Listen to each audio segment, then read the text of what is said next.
Hi, this is Sarit Switzer, and welcome to the It Is Taught podcast, a podcast devoted to the teachings of Rabbi Shneur Zalman of Liadi as recorded in his most famous work, the Tanya.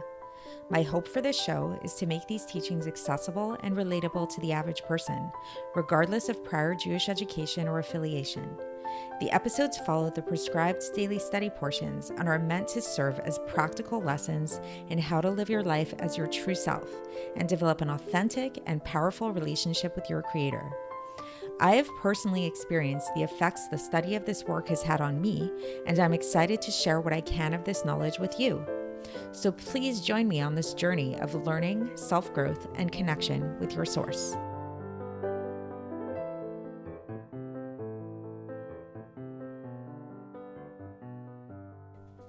Hi, and welcome to the It Is Taught podcast. This is episode 661 for the 28th of Elul in a regular year. Today we're going to be talking about thirst, the idea of being thirsty, spiritually thirsty, being a seeker, being somebody who really yearns, wants more, isn't satisfied with life as it is. And we'll learn about how this is actually a very good thing to live in this state of thirst. And this is something that we should all aspire to. So yesterday, we talked about a certain type of love of God that's actually not granted to everybody. It's given as a gift, as a present to certain individuals, certain select individuals that God decides merit this type of love.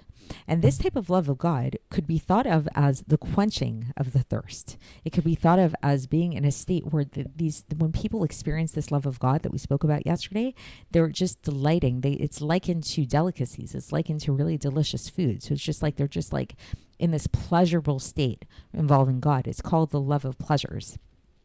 Today we're learning about a different type of love of God, the second type of love of God. And this is a type of love of God that we can all attain and that we should all attain. And that in fact is something that's actually innate to all of us as Jews. And it's something that all we need to do is to tap into it and to push away any distractions, which as we'll learn, there are many distractions that we come into contact with. And so this love of God that we can all attain and that we all really have and we just need to uncover is likened to a thirst. It's likened to just really being thirsty, really realizing that what it is that we're lacking. And so one thing, maybe it's a stereotype of Jews, but Jews are by nature searchers. They're always looking for something. They're not satisfied. There's something not okay with their existence. Take the most secular Jew, the most religious Jew. They always want more. And this is really a reflection of the fact of this type of love of God. What they're really thirsting for is for their Creator. It's almost there. It's almost like you see the water, you're going for it, and then it's like a tease that somebody takes that water and takes it away one step, and you just can't quite get to it. So that is what this love of God is all about, this thirst, this yearning. And what we'll learn about is that within all of us, while we all do innately have this love of God, and it's something we need to tap into, our service is to actually push aside any distractions that push us away from this love of God. And going with this analogy that we've been discussing, this imagery that we've used in the past of the husband and wife, of a man and a woman and the relationship there, here too, that imagery is brought up by the Alter Rebbe in the sense that what does he call these distractions that we experience? He calls them a mistress. He calls them the rival wife, the tzarat in Hebrew, which is kind of like vying for the attention of the husband when really it's not hers to get.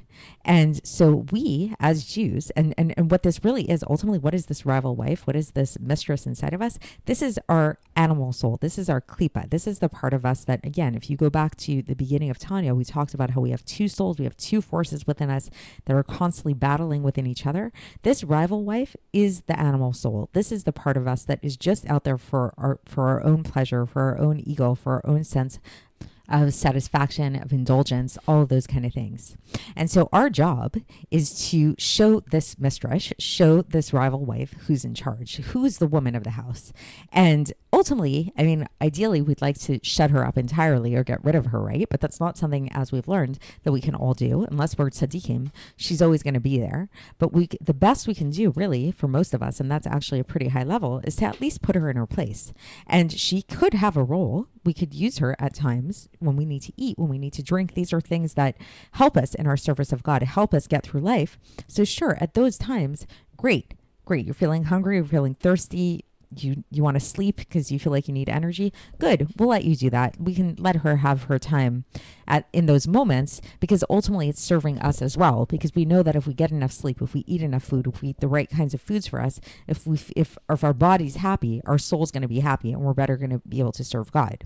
But we have to keep in mind who's in charge, and we have to really try to, as best possible, not let this rival wife distract us too much from our ultimate purpose, from this thirst that we have. So in other words, if you're really thirsty for water, don't just drink Diet Coke. Don't just drink soda, which may quench your thirst temporarily or might give you the semblance that you're quenching your thirst, but it's actually going to dehydrate you further. So drink the water. Don't drink the soda. That's the bottom line. So let's get into the text and see how the Alter Rebbe explains all of this, and we discuss a little bit more as we go. So here we go. And again, once again, for context, we are going to be concluding Epistle 18. This is the second half of Epistle 18 of Iggeres HaKodesh today. And here we go. So the Alter Rebbe begins, and he says that now we're going to talk about the second category of love. And this is the love and the desire of the soul that desires and loves to want to and wishes to cleave to God, to be bound in the bond of life. In Hebrew, that's nitzror b'tzror chaim. That's a citation from Shmuel Aleph, chapter 25, verse 29. And it really wants to, the soul really wants to be close to God. And that is really what the whole desire of the soul is. And it's bad for it. It doesn't feel good to be far away from God, God forbid. And by having an iron partition of the chitzonim, of the forces of the klipa, like the external forces that go against God, that if those forces are there, that God forbid, serve as a barrier between the soul and God, that's really bad for the soul. The soul really doesn't like that. So to just kind of summarize that. So basically yesterday we spoke about the first category of love, which is the category of love, which is the ava bata nogim, love of pleasures, which is where one loves God by way, it's like sort of like basking, indulging in the pleasurable aspect of God, where a person kind of is just like, in the state, like I described, of they're drinking the water, they're feeling good. It's like they're eating that steak, whatever it is, they're in the delight itself. Here we're talking about the second type of love. This type of love of today is this love of the yearning, the desire, wanting to be close to God, not wanting to be far away from God. So it's you haven't yet reached the destination. It's the pursuit. It's the drive towards that thing.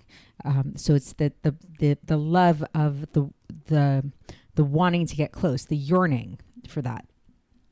And the Alter Rebbe goes on and he says that this love of the yearning of wanting to be close to God is actually hidden in all of the hearts of all Jews, even in Rashaim, even in wicked Jews. So if you want to go back and the technical definition of Rashaim, you could go back way, way, way before in the earlier parts of the Tanya, where we actually defined all the different categories of Jews. So even in the category of Jews, which are considered to be Rashaim, quote unquote, which if you recall from that time, the category of Rashaim is pretty broad. It basically encompasses anybody who at any point does something against the will of God, whether in thought, speech, or action, even the smallest little thing. Like they're not totally in control of themselves. That's the basic idea of a wicked person. That probably is most people in the world, most Jews even, unfortunately, because it's a very big thing to be in total control of all of your impulses.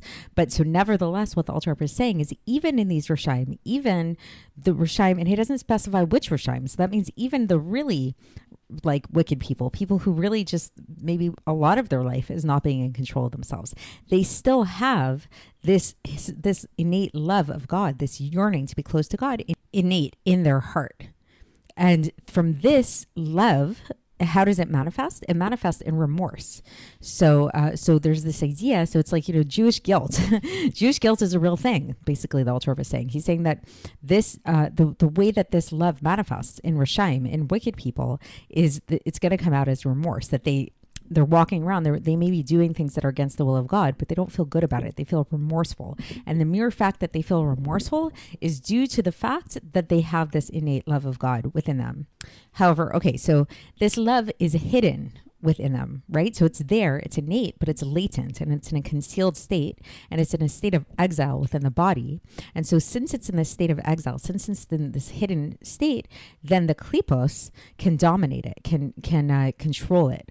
And this is the ruach shtut. This is the spirit of folly that causes a person to sin. So basically the Alter Rebbe is explaining the fact of why sin happens. Why do people go against the will of God? Because like, if you think about it logically, like if we all have this innate yearning to be close to God and to do what God wants, why would anybody at any time do something that's against the will of God? It doesn't make any sense, right? It's like if you love a person and you know that person is in the other room and the other person told you specifically what you can do to get close to them, then they want to talk to you, they want to engage in conversation with you, they want to be close to you. Like, would you, and you want to be close to them, would you like dafka do things that are mean to them? Like, would you be mean to this person? Would you do things to not be close to them? Like, that doesn't make any sense, right? Or like if on a superficial level, let's say you love money, right? Like you love money, you know money is going to be really good for you. Are you going to go then and like burn up dollar bills, like burn up your money? Like, why would you do something like that? So why is it, it's a very, very strong question. Why is it that Jews, if we innately love God, if we innately want to be close to God, we innately want to do God's will, why do we ever go against the will of God? It doesn't make any sense. And so this is the explanation. The explanation is because yes, we all love God. Yes, our love is innate and it's there in every single Jew. However, it's latent, it's hidden. And because it's latent and hidden and it's in exile, that means that it's subject to the forces of the klipos. It's subject to these outside forces, these shells, these husks that conceal godliness. And this is why it can cause a person to get confused. It can cause a person to get to stray and get distracted from what it is they really like. So it's kind of like, if you think about it in a one of those more mundane examples, we said, let's say if there's somebody in the other room who you really love and you really want to talk to, really cherish and all that stuff, but then on your way over to visiting them, there's some kind of like really big distraction. Like you see this like big carnival going on or something like that. So if you, depending on your mindset, maybe you'll still want to go and visit that person and overcome the carnival. But if the carnival is exciting enough, and if you kind of tell yourself like, you know what, I can visit my brother, my sister, my husband, my wife anytime, what's the big deal? You know, you can rationalize things to yourself and you can get distracted with the carnival instead, right? Or when it comes to money, money's another good example. Everybody likes money, right? We all know that money is good for us, but we don't always spend our money wisely because sometimes we get distracted. We sometimes do things that are like, we don't make the wisest money choices. So like, for example, let's say somebody doesn't have a lot of money. They're kind of struggling to pay their bills. You see this all the time. Instead of being wise about their budget and figuring out like how much money they need to spend for groceries and that stuff, they're buying takeout food, which is because in the moment they're really hungry and they just want to get something to eat, when that's actually eating up their money more than it should be. So the same thing happens when it comes to our relationship with God, lahavdil. So it's like, yes, we want to be close to God. We want to connect with God. We want to cleave to God, but we get distracted because this love that we have is buried deep inside of us and it's latent, it's hiding and it's in exile. So now that we know that this is what's going on, then the Alter Rebbe continues, and we see our work is basically laid out for us. What is our work? What is our service to our Creator? Our service to our Creator is to become stronger and to overcome these husks in all of the ways that they manifest themselves. Meaning, first, to expel it completely from the body, so that it has no control over us at all, whether it's in thought, speech, or action, and this is and this manifests in all of the organs of the body, the 248 organs of the body. And thus, after this, once we expel these forces, these klipos, these husks, which conceal godliness from within us, then we can free the captive. We can rescue the princess, so to speak, from prison. We can free this godly spark of ourselves, this soul within ourselves, with a strong hand. Meaning to say that now you will become strong and brave in your heart amongst the heroes. So that is a citation, that's a translation of a citation from Amos chapter 2 verse 16 in the Hebrew. It's ve'amitz libo begiburim. So basically it's meaning to say that like now you can like shine like a hero. Like if you really succeed in pushing out all of these klipos, pushing out all of these extraneous distractions from within you, then you can shine and rise up like a hero. So that this hidden love that is hidden will now become revealed with a great revelation in all of the different parts of the soul as it's found in the body.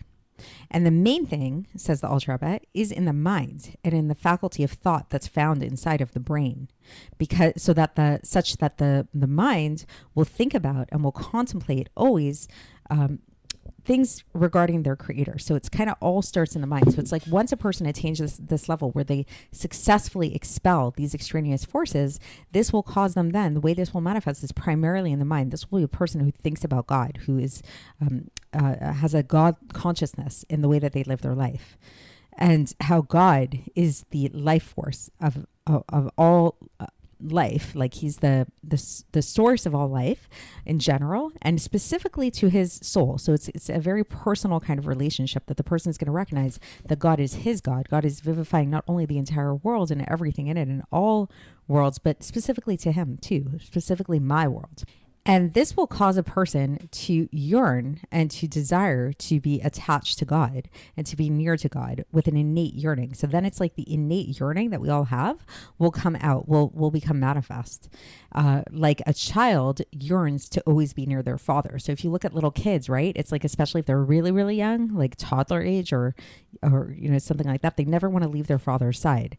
And it's also another example that the Alter Rebbe gives. One is the son to the father. The other one is like a fire that's constantly going upwards by nature to its source. So this is something that we spoke about previously as well. The nature of fire is it's always going upwards. It's cleaving to its source, which is above, because the element of fire is high up. It's above.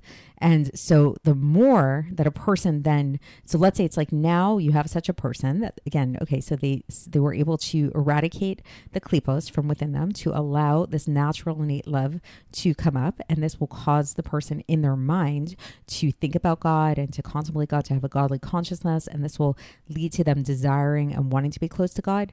And the more that a person does this, the more that a person indulges in these meditations, indulges in this type of thinking in their mind about yearning towards God, this will cause that the yearning will extend not only in the mind, but it will extend also into their mouth and into their limbs, so that they'll start talking about God. They'll start acting in godly ways. They'll start being involved in Torah and mitzvahs, and to utilize these things, this Torah and mitzvahs, to be able to cleave actually to God, because we know the principle that God and his Torah are one and the same, right? We've learned this many times. So the basic principle that they're saying here is like, that's the great power of meditation. I mean, we see this regular meditation, secular meditation too. It's like whatever you think about, whatever you meditate on, if you meditate on it enough, it's going to manifest in how you speak, what you think about, basically, plainly put, what you think about in your daily life, what you read, what you engage your mind in, what you occupy your mind in, is going to influence how you speak and how you behave. So if you think about godly ideas, then you will most likely be speaking in a godly way and acting in a godly way, and behaving and with doing mitzvahs and engaging in Torah study and things like that. And you'll use these things to get closer to God. So now, in regards to this type of yearning that we've been talking about, the Alter Rebbe says that there's a citation from Tehillim that is that parallels this, that is related to this. This comes from Tehillim chapter 42 verse 3, where it says, Sama nafshi lelokim. So my soul thirsts for God. So basically the Alter Rebbe is saying that this type of yearning that we're describing can be likened to thirst. Just like, says the Alter Rebbe, a person who thirsts for water and still doesn't get the pleasure from it. So it's like an unquenchable thirst. It's somebody who's just like so thirsty. They're searching for water, but they don't get that water. So that's what this yearning is like. And then the Alter Rebbe goes on and he says, now, not only that, but this yearning itself is something that we want to be taken out of hiddenness. So we can yearn to yearn, basically. So we pray to God to ask God to help us take this yearning, take this innate love out from imprisonment and have it be manifest, so that the heart will be filled with just it alone. So basically, it's like once we recognize that this is how ideally we want to be, that we want to have this, that we have this innate love within us, that it's trapped within us, that we want to do the right thing, and that we have all these distractions and everything like that. We're trying to overcome the distractions. So it's like, that's great if we actually could eradicate those distractions, but we're human after all, and it's a really difficult battle. So the Alter Rebbe is telling us that we should actually pray to God, and we should ask God to help us, and we should yearn. We should yearn to get to that level of thirst, and we're praying to God that our heart should only desire these things, that we shouldn't be distracted by these other things, and such that, now this is very poetic language the Alter Rebbe uses here. He says, and that the rival wife, that Sarah, it's called in Hebrew, will not enter the home. Which is, what's the rival wife? So it's like, in an imagery of, like, let's say you have like a woman married to a man, and then there's this other woman that's going after the husband, maybe like the husband's like potential mistress or whatever. And it's like, you do not want her to enter the home. She is not allowed in. You don't want her to come into the home. So what is that here? What is this rival wife? Who is the mistress in this scenario? This is the desires of the world. So it's like, we want to desire God. We don't want to be distracted with the desires of the world. And we're recognizing that the desires of the world are very alluring, very appealing, but that's not what we really want. So we're pushing those aside, and we're asking God to help us with that. But rather, we want our yearning to be just solely for the woman of the house. We want our soul yearning to be for God. So in this case, the yearning for God, we're calling the woman of the house, the wife, the true mistress, right? And she needs to be the one in charge. She needs to stand up for herself, and she needs to kick out this rival wife, kick out this mistress outside, at the very least in thought, speech, and action. So we need to say, like, okay, maybe, we're not, like we learned about in the first part of the Tanya, we can't all be tzaddikim. Tzaddikim is somebody who, a tzaddik is somebody who has gained full dominion over this extraneous mistress, these outside forces, these desires for anything that's not God. They don't even crave things that are not God anymore. That's what a tzaddik is. So that may not be realistic for most of us. So we may still have the temptations, basically. But at the very least, what we can strive for is to at least not have these desires, these temptations be manifest in thought, speech, or action. And so we may not, says the Alter Rebbe, be able to totally eradicate her from our heart, but nevertheless, she should be hidden. This mistress, this rival wife, she should be the one that is in exile and in servitude to the mistress of the home, to the woman of the house, which is our true soul.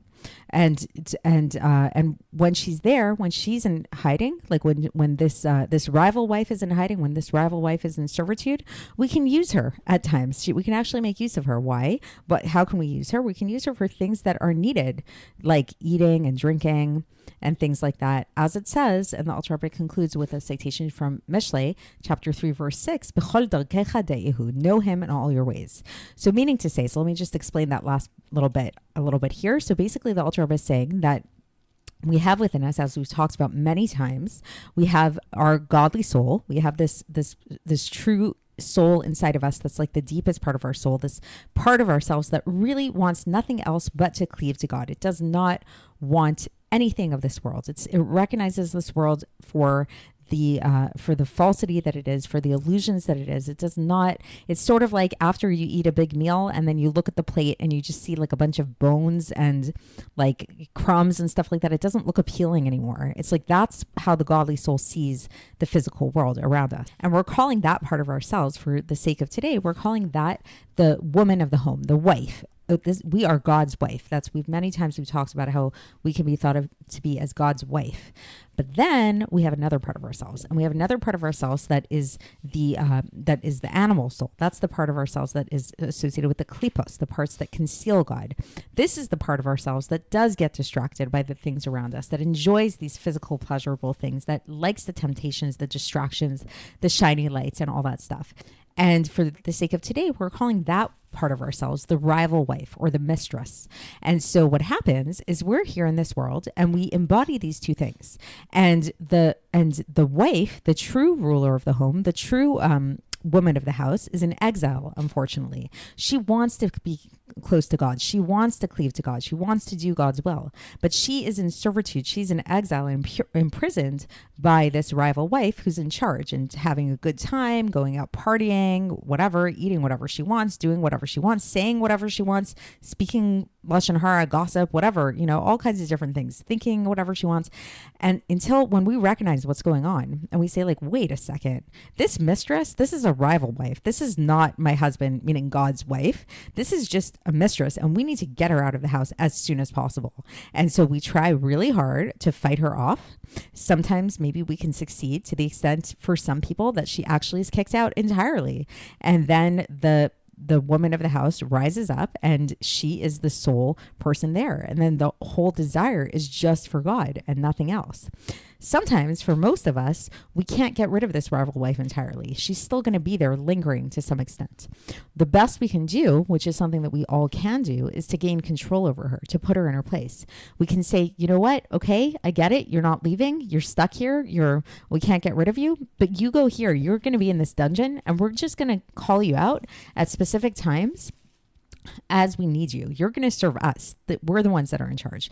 And when do we call out this rival wife? At specific times, for eating, for drinking, for things like that are necessary bodily functions that we need in order to survive, which is where the rival wife really thrives because she loves physicality, right? But we need that physicality in order to exist and in order to do Torah and mitzvahs. So we can kind of work together with her as long as she knows her place. So that is the basic idea of today's Tanya. And that's hopefully gives you an insight into this second category of love, which is all about this unquenchable thirst for God that once again, we all innately have as Jews. It's just in hiding. And the proof of that really is the fact that even Jews that are really far off, really don't do God's will, or really all of us, when we sometimes slip up, the fact that we regret it, the fact that we have remorse is proof that we actually have this innate love of God within ourselves. And the goal is really our work in life is to tap into it and to try as best as possible to fight off the extraneous forces that are hiding it, that are covering it up, and let that unquenchable thirst, that innate love that we have for God, shine. So that's it for today. And we will continue tomorrow when we begin a new epistle 19, and I will speak to you then. Thanks for listening to the It Is Taught podcast, hosted by Sarit Switzer. This podcast is dedicated in loving memory of my maternal grandfather, Avraham Yitzchak ben Binyamin HaKohen of blessed memory. Music by Shoshana. If you enjoyed this episode and would like to support the show, please share it with others and subscribe on YouTube, Apple iTunes, Spotify, or wherever you listen to podcasts. And make sure to leave us a 5-star review. To find out more about the It Is Taught project, including more information on my soon-to-be published book, please visit our website, itistaught.com. To catch the latest from me, follow me on Facebook, Instagram, and Twitter. Looking forward to speaking with you tomorrow, and until then, have a great day.